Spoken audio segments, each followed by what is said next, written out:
Leadership is influence, nothing more, nothing less. So what that means for you and me is we have to be people of influence. But how do we become a person of influence?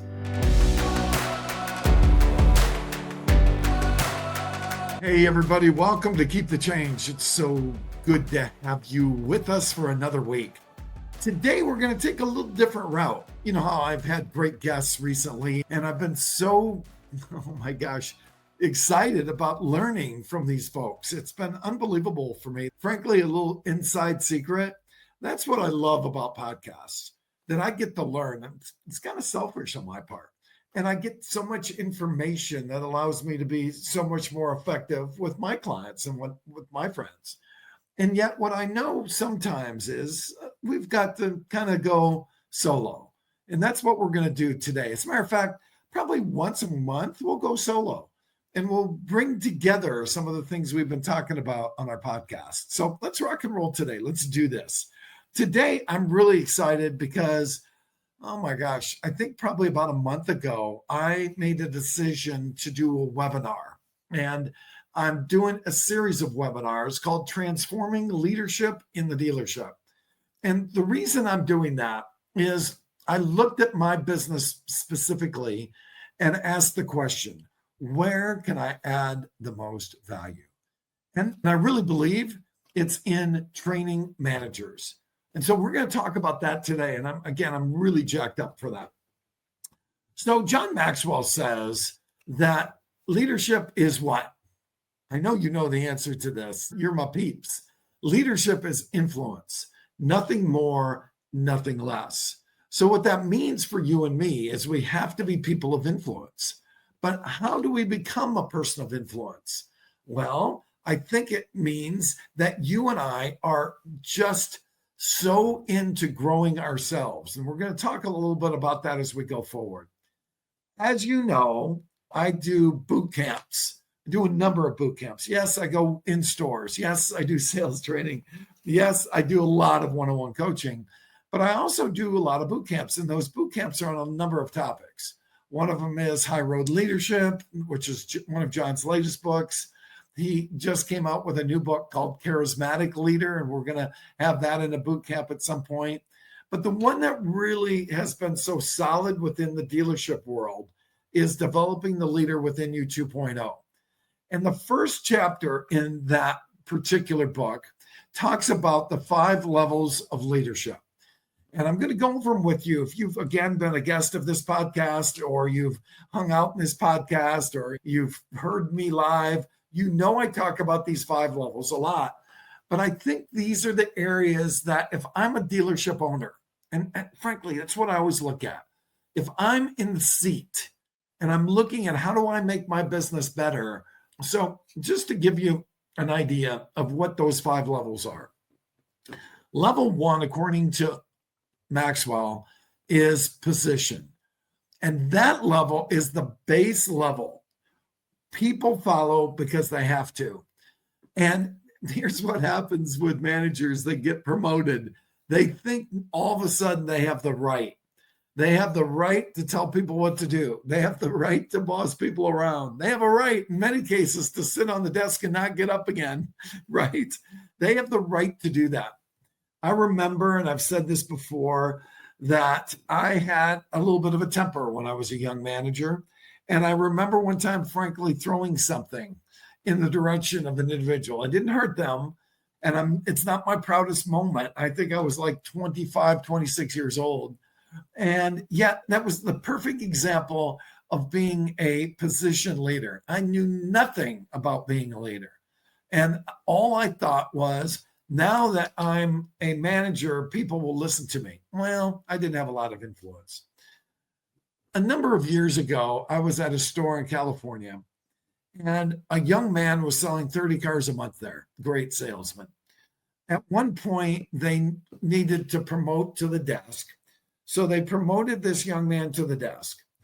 And I have to tell you that in our training meetings that we would do at this particular store, this young man, we'll call him Johnny, was in the back of the room and sometimes not that attentive. He was a high performer. He was highly respected by the rest of his sales staff. He was a top performer because he was very competitive and frankly had a huge ego.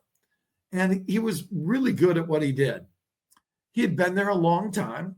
He had started there about 15 years earlier, and he learned how to sell a lot of cars based on repeats and referrals. So again, a lot of respect for him.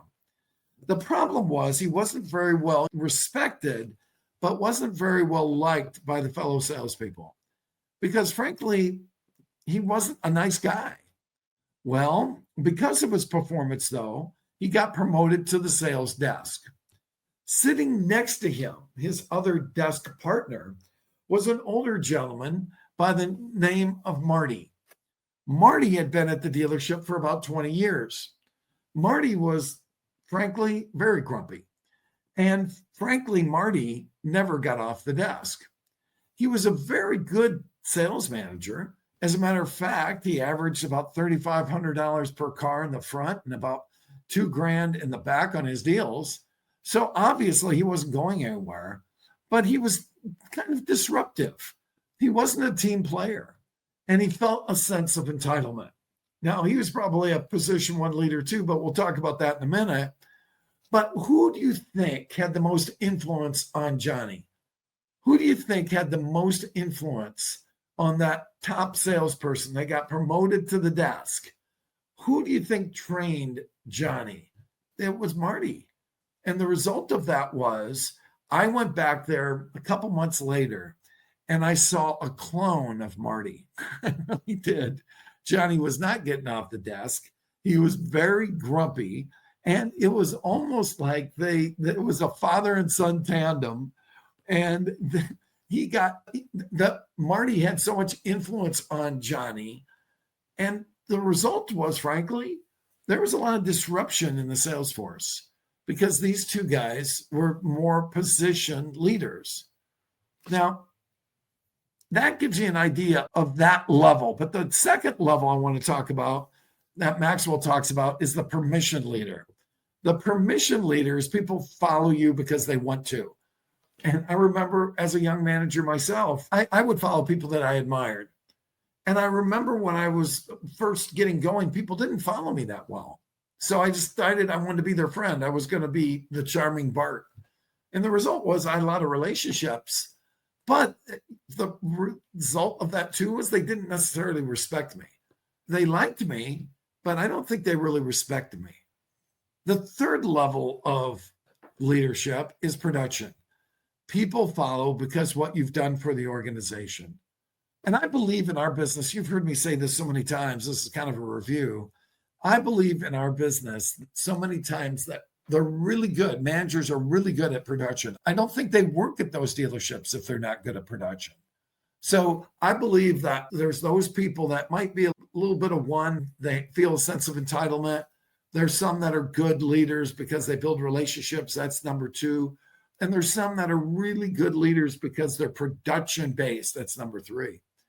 But in terms of the number two leader, if you're a permission leader, you have great relationships, but you're not really good at production, you're probably not going to keep your job. And frankly, people are probably going to leave if they're not making any money, even though they like you. In terms of production, if you're not a number two leader, in other words, you don't have relationships, but you get stuff done, let's say maybe you're a little hard to work with, like the two gentlemen I mentioned at that store in California. If that's the truth, people are going to leave you eventually too because they don't like the way you're treating them. So great leaders are 2 and 3. But here's the one that I think is a big difference. You've heard me say this on the show before too. Number 4, this is the one that I really believe is the one you and I need to look at, the people development leader. People follow you because what you've done for the organization. And people follow you because what you've done for them. And what I mean by that is great people development leaders reproduce leaders. They train them, they coach them, they never cancel their training. They're doing it all the time. They do a lot of one-on-ones. They have a training program in place. And I believe, especially in the uncertain times of automotive, I believe this is the position that will guarantee results. I think it'll guarantee results in ROI because we're production, but we also develop our people. I think it guarantees results in terms of customer satisfaction. Why? Because we have employees that are satisfied. They like their bosses. They have relationships. They make money, but they're also learning new skills to grow. We've had dealerships actually that send their salespeople, their top salespeople, to the develop the leader workshops because they want them to be ready when it's time to get promoted. Back to Johnny and Marty. I think Marty was a great production leader. Johnny didn't know how to do that yet. And I also believe that the results of that dealership went down because none of them were people development leaders. So let's talk a little bit about what that really means for us to be a level 4 leader. And level 4 leaders understand there's no success without sacrifice. Level 4 leaders really know that they have to know themselves, and that allows them to grow their people. Level 4 leaders really understand that momentum comes from unity. But here's what I really believe too with level 4 leaders. I believe level 4 leaders study their craft more than anyone else. Look, I get it. It is easy in some stores for the manager to sit on the desk and the company prints money. I get it. And yet what I also get is we are, again, in uncertain times. And when we're in uncertain times, a couple things happen. Number one, we start looking at our expenses, right? And the thing that most businesses do is they cut training first. And I understand that because it was so interesting because during COVID, dealerships cut training because it was so easy to sell a car. Now, when it's tougher, people cut training because it's an expense, but I have a solution. Why don't we get our managers to be incredible trainers? What would happen if our managers had a training program in place every month? What would happen if our managers had content every week that they would work on? And it was on a calendar and everyone knew what time those meetings started, what time they ended, and what the content was and what they were going to do that week. What if those managers had a spreadsheet and they would have a list of the people they were going to do one-on-ones with? And those one-on-ones, 15-minute one-on-ones, would start on time and end on time. And they would either be focusing on a process or maybe the people themselves. The book of coaching talks about there's 2 pieces in this, and we're going to talk about coaching here in a minute, but there's 2 pieces that you and I can develop our people to a high level. One of those is really focusing on them as people. That's a different session. Another one is really focusing on production or on processes. That's a different session. And yet what happens is if you and I are going to be super successful, if you and I are going to get promoted, if you and I are going to make more money and move up the ladder, then we have to strive to be a level 4 leader because it makes us more valuable, folks. And here's what I find shocking. And you've heard me say this before too, so I'm sorry to repeat myself, but I'm shocked that so many people buy training programs and have their salesmen watch them, but they don't hold them accountable for any of that, for any of the programs. They're not sitting with the salespeople and then asking questions after to make sure the salespeople got it, or to practice 7 times to make sure they got it.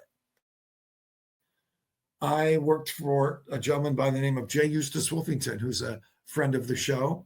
And Jay, he talked about when he practiced 7 times because he knew that would get it instilled and installed in the psychology, in the subconscious of their people. So here's the deal. If you and I want to be successful, we have to make choices. And when we can make the choice to not train our people, we can make the choice to not be relentless in learning how to train, how to be a good coach. And we'll talk about that in a minute. What do we prioritize? Sales managers, what do? They manage sales. But in service, who's training our service advisors? How well are our people at training them to be the best they can be?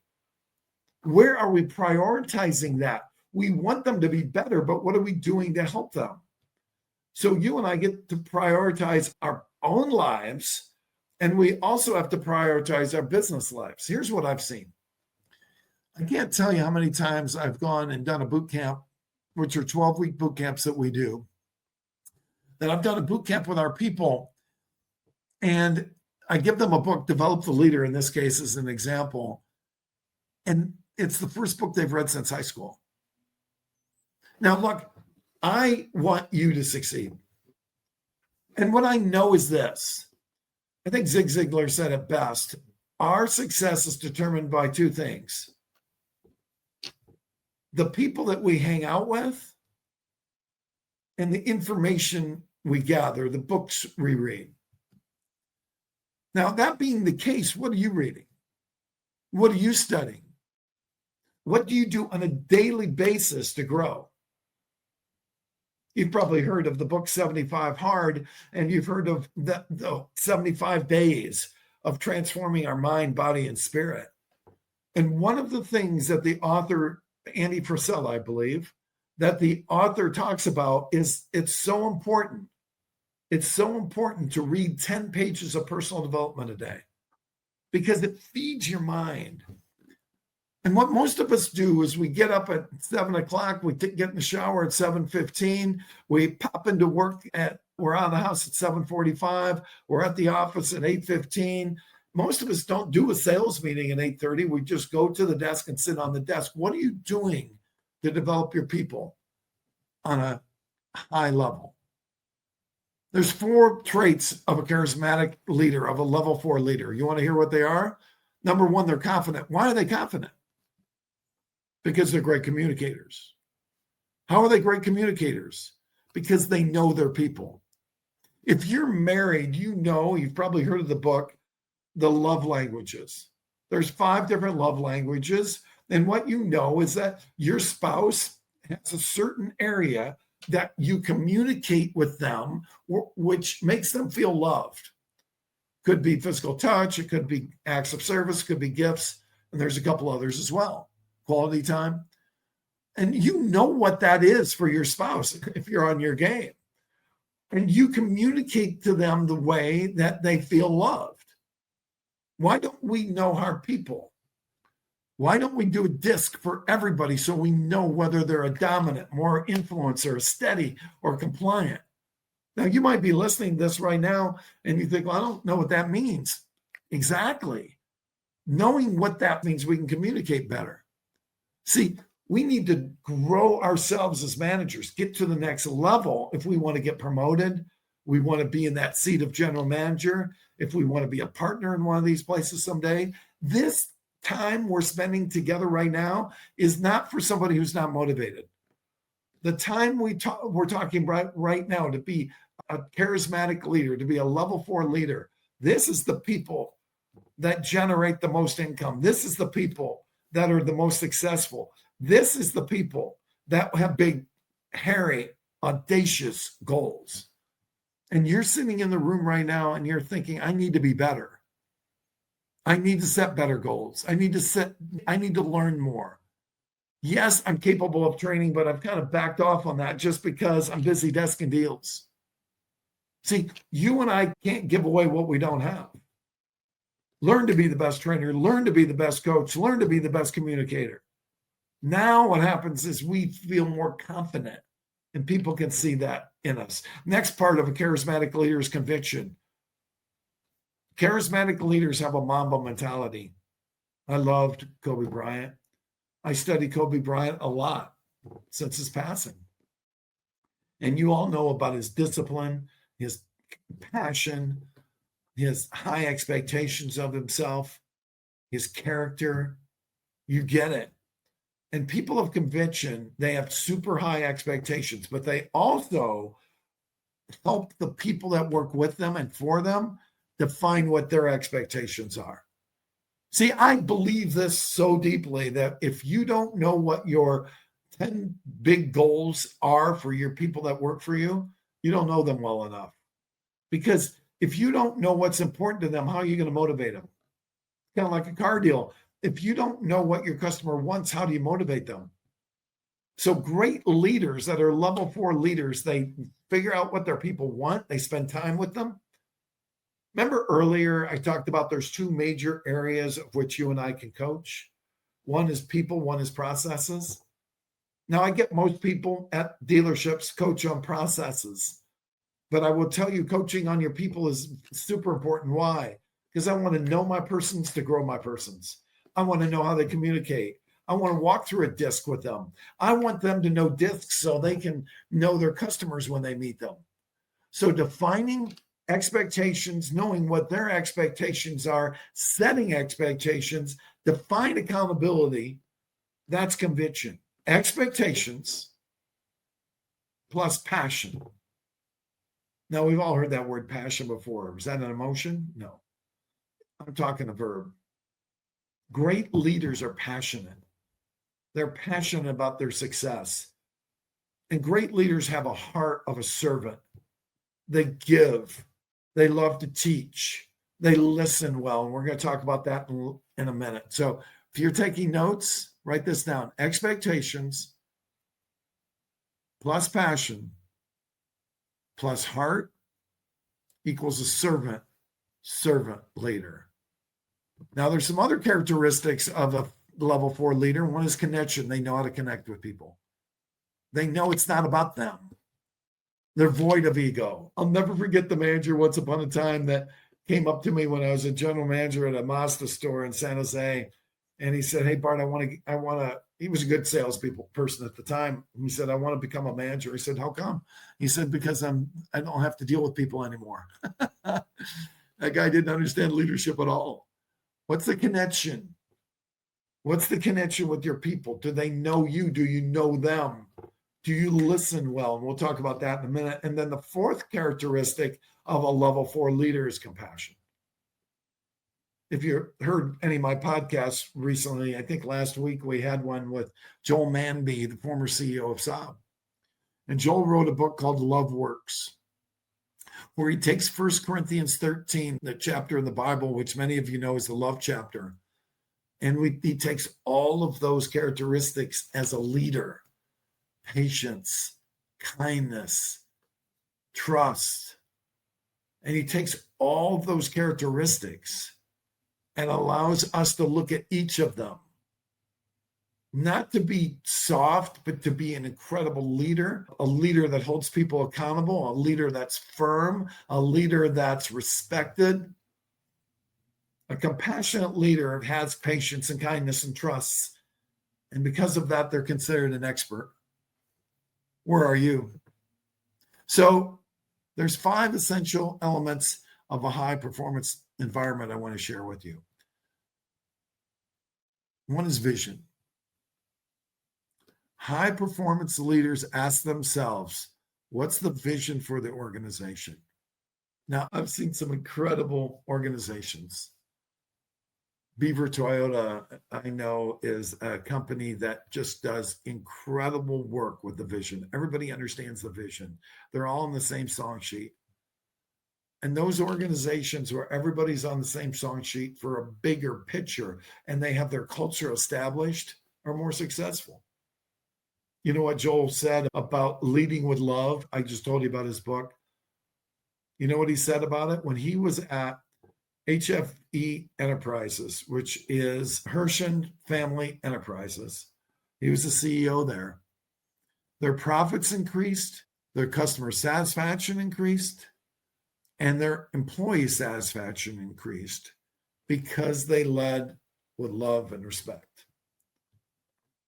So what's the vision for your department?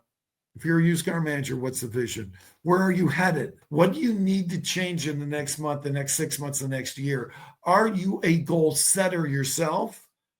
Do you know your people's vision? If you know their vision, you align them with your vision. That's when success happens. I love what Gallup says about coaching. Gallup says that the first thing is you set expectations. We talked about that. You continually coach and you define accountability. We talked about that.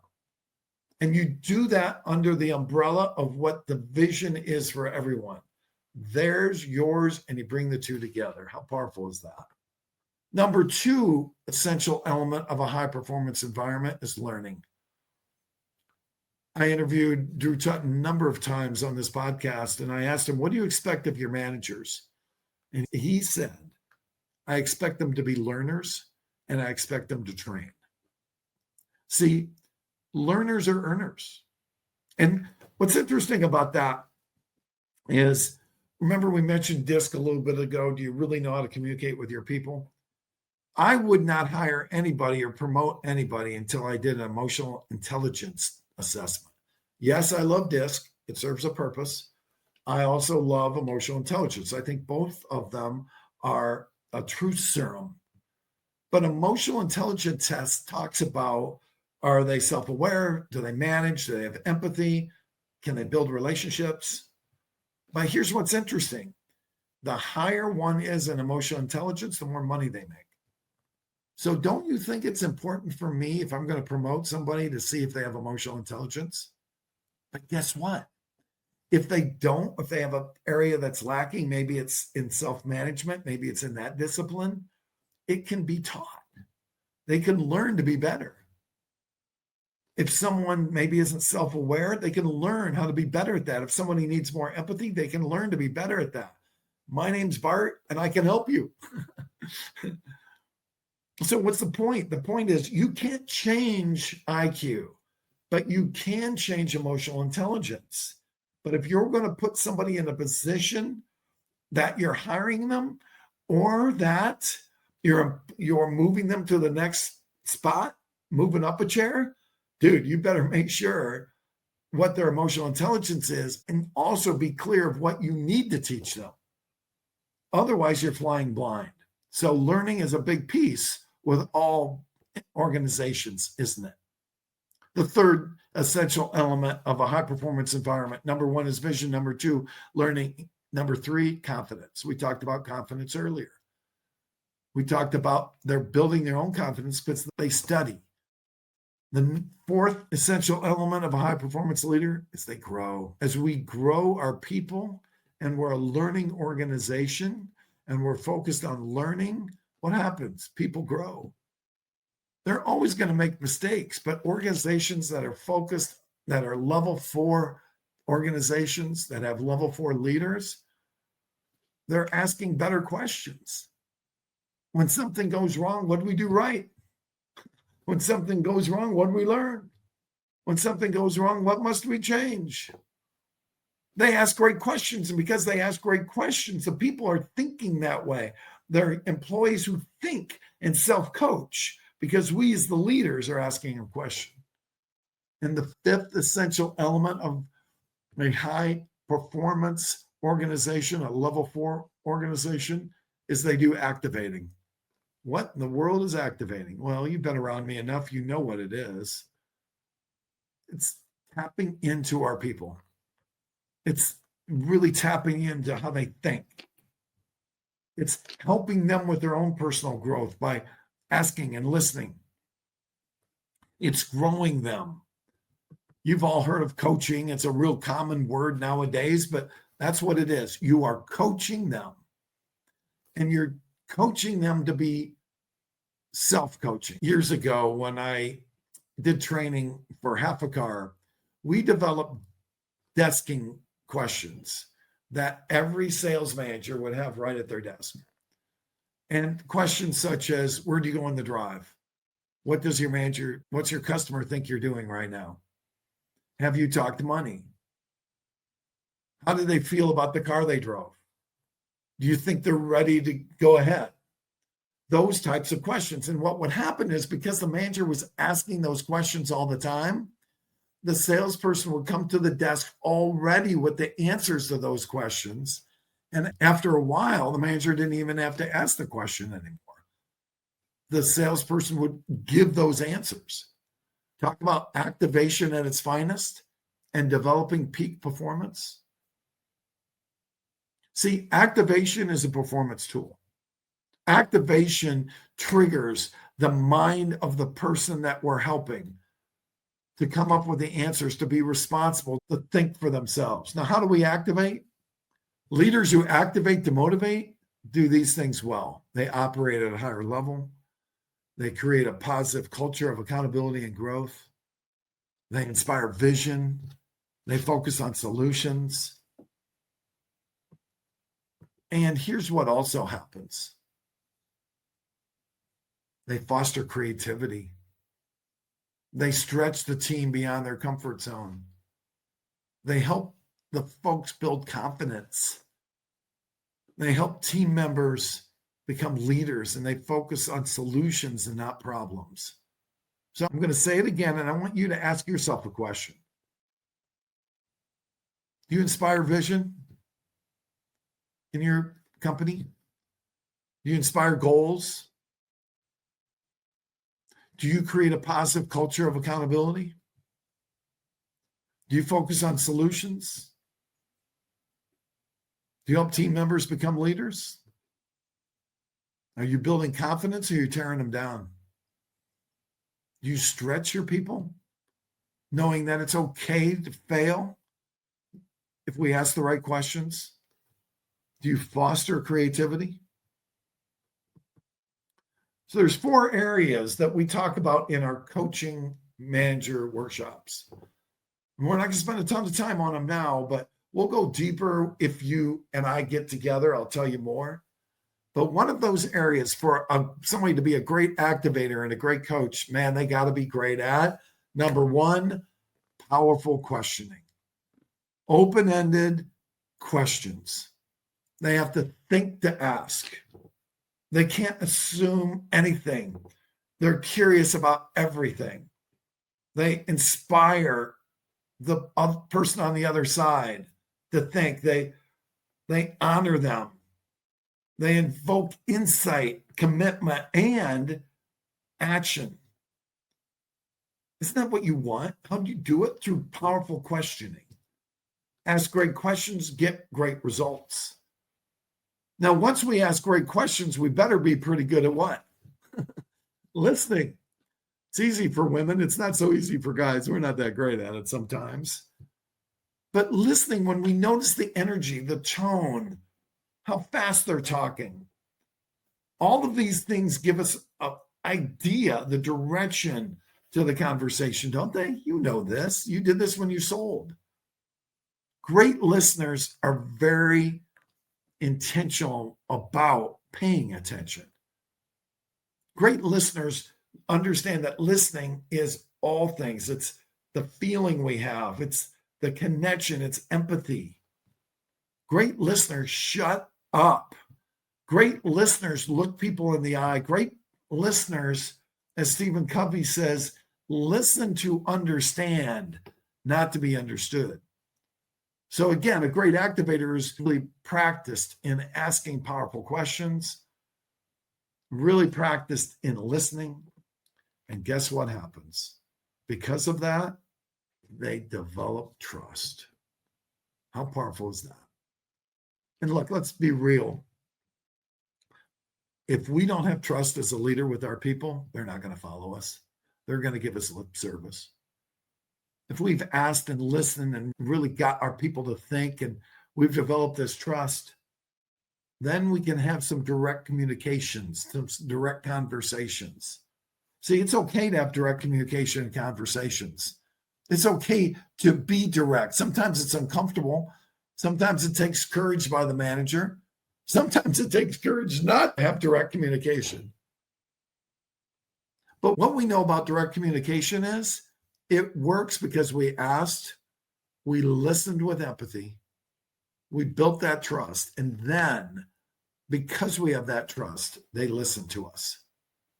And what we communicate to them works better. Have you ever said something to someone like over and over again and they just don't get it? You know what I mean? Why? Maybe you're not asking any questions. Maybe you're not listening very well. Maybe you haven't built any trust. Maybe all you're doing is direct communication and they're pushing back. So the next question is this.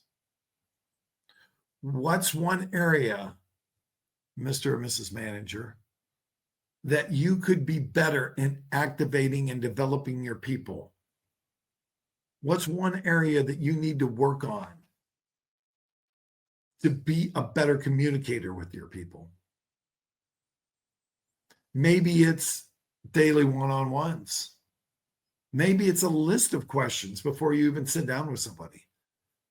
Maybe it's having compassion for the person on the other side.